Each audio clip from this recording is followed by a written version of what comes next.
Welcome back to the other episode of our tutorial video. This is Mikit here, and on today's video I'm gonna show you how to change language on Duolingo. So without any further ado, let's get started with this video.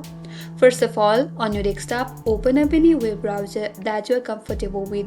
Here I'm going with Google Chrome, and on the search URL type in duolingo.com. Once you press enter on your keyboard, you will land on the official page of Duolingo.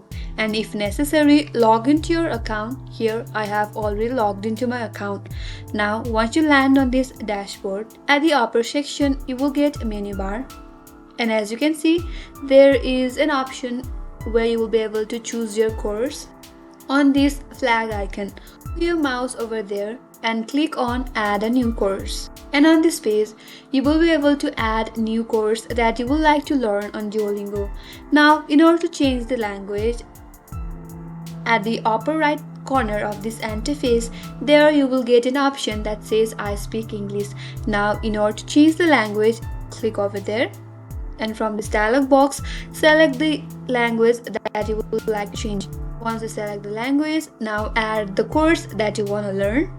After that, click on Start Course. Now once you head back to your dashboard, as you can see, the language has been changed on Duolingo. So that's how you can simply change language on Duolingo. I hope this video helped you, and if you are new to our channel, make sure to subscribe, like and hit the bell icon so that you will get updated the next time we upload more tutorials like this. Thank you for watching till the end. I will see you on next video.